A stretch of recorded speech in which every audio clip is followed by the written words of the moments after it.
पोलिसांच्या कारवाईवरती प्रश्नचिन्ह आहेत म्हणायचं?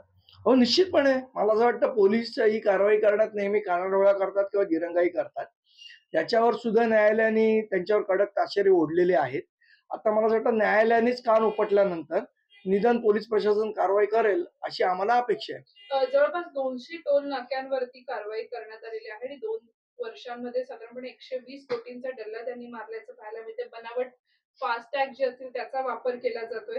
थेटपणे या जे चुकीच्या पद्धतीने काम करणारे जे टोल नाके होते, दहिसरचा, सुरत रस्त्यावरचा आणि मलकापूरचा, त्या टोल नाक्यांना बंद करण्याचे आदेश सुद्धा देण्यात आले. मला वाटतं टोलमध्ये झोल आहे हे सातत्याने गेले आम्ही 15 वर्ष उकडून सांगतोय.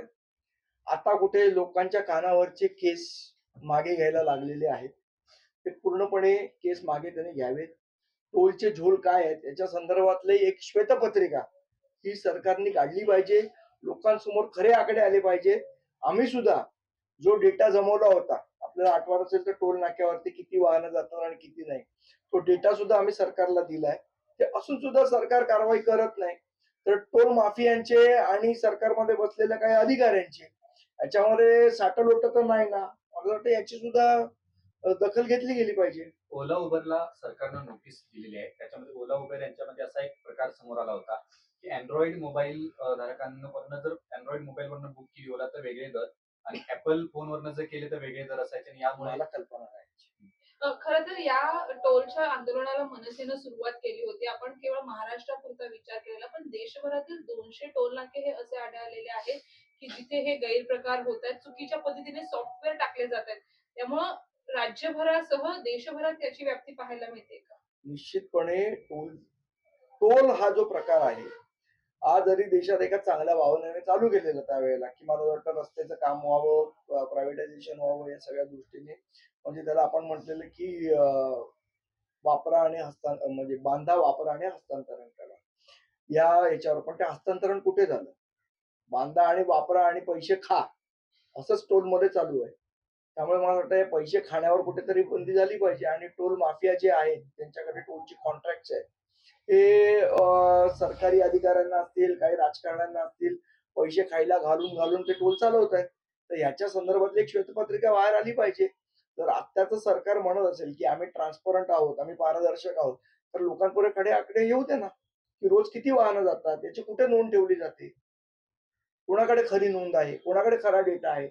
आम्ही 10 दिवस बसून आमचे पदाधिकारी, आमचे अविनाश जाधव असतील, नवी मुंबईचे गजानन काळे असतील, बाकी ठिकाणी असेल, आम्ही टोलवर सातत्याने सीसीटीव्ही लावले होते. प्रत्येक आकडेवारी आम्ही सरकारला दिली. सरकारने कुठे कारवाई केली त्याच्यावर?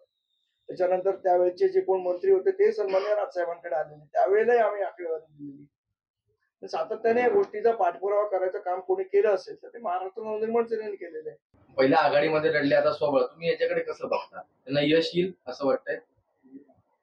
मला वाटतं त्यांच्या पक्षाचा निर्णय ते घेतात, मी काय बोलणार. महापालिका निवडणुकीच्या पार्श्वभूमीवर राज ठाकरेंनी एक निर्णय घेतलाय. राज्यातल्या प्रत्येक जिल्ह्यातील मनसेच्या सर्व कार्यकर्ते बरखास्त होणार, नवीन पदाधिकाऱ्यांची नियुक्ती होणार. मला वाटतं पक्षामध्ये जर कुठे मरगळ आढळत असेल, कोण पदाधिकारी काम करत नसतील तर पक्षाध्यक्ष म्हणून ते त्याच्यावर योग्य तो निर्णय घेतीलच. संजय राऊतांनी आज पुन्हा एक गौप्यस्फोट असा केला की राज्याला तिसरा उपमुख्यमंत्री मिळेल. कसं बघताय का? संजय राऊत आणि नॉस्ट्राडॅमस, फ्रेंच भविष्यवेत्ता होते नॉस्ट्राडॅमस नावाचे, मला वाटतं त्यांच्यात बरंच साम्य मला दिसतंय. मशिदीवरील भोंग्यांच्या याच्यावरती तुम्ही मुंबई पोलीस आयुक्तांना पुन्हा एकदा एक स्मरणपत्र देणार? मला वाटतं आता कोर्टाने दिल्यावर तरी मुंबई पोलीस आयुक्तांनी ऐकलं पाहिजे. आम्ही स्मरणपत्र द्यायची गरज नाही. कोर्टाने कान टोचल्यावर जर त्यांना अक्कल येणार नसेल सगळ्या पोलिसांना तर मला असं वाटतं मग या सरकारचं देवच बरोबर. पण गेल्या काही दिवसामध्ये मनसेच्या ज्या यापूर्वीच्या आंदोलनांचा रेलेव्हन्स वाढलेला तुम्हाला पाहायला मिळतो आहे? मला असं वाटतं आम्ही थोडं काळाच्या पुढे गेलो आणि या सगळ्या गोष्टी, हे सगळे मुद्दे हातात घेतले. त्यावेळेला ज्या पद्धतीची साथ इतर पक्षांकडून मिळायला पाहिजे होती ती मिळाली नाही. आता निदान कोर्टाने सांगितलंय म्हणून बाकी लोकांना अक्कल येईल अशी आम्ही अपेक्षा बाळगतो. जर तक्रारी करून सुद्धा कारवाई केली जात नसेल तर ते भोंगे जप्त केले पाहिजे. आणि पोलिसांवरती सुद्धा एक प्रकारची नाराजी न्यायालयानं वर्तवलेली आहे. तुम्ही हा मुद्दा गेल्या काही वर्षांपासून हाती घेतलेला आहे, काय निर्णय तुम्ही कसं बघताय? मला असं वाटतं सन्मान्य राजसाहेबांनी जो मुद्दा मांडलेला तो आता न्यायालयाने सुद्धा मान्य केलेला आहे. आमची भूमिका सातत्याने हीच होती की भोंगे हे कुठल्याही धर्माचं प्रतीक असू शकत नाही आणि ते काढल्याने कोणाची धार्मिक भावना दुखवण्याची गरज नाही. मुळात जेव्हापासून धर्म उदयाला आले तेव्हा कधीही भोंगे नव्हते. त्यामुळे भोंगे हा काही धर्माचा अविभाज्य भाग नाही आणि हीच भूमिका मला असं वाटतं न्यायालयाने सुद्धा मान्य केलेली आहे. आणि जे आम्ही पोलिसांना सांगत होतो याच्या आधी सुद्धा माननीय सर्वोच्च न्यायालयाने याच्या संदर्भातला निर्णय दिला होता की 55 डेसिमलच्या वर भोंग्यांचा आवाज जाता कामा नये, पण तो सातत्याने जात होता. आणि महाराष्ट्र सरकार जे स्वतःला हिंदुत्ववादी म्हणवत आहे त्यांनी सुद्धा याच्यावर कारवाई करण्यामध्ये दिरंगाई केली, कानाडोळा केला. मला असं वाटतं आता सन्माननीय उच्च न्यायालयाच्या आदेशानंतर तरी सरकार आपलं काम करेल आणि जे लोक अनधिकृतपणे भोंगे लावलेले आहेत ज्यांनी त्यांच्यावर निश्चितपणे कारवाई करेल.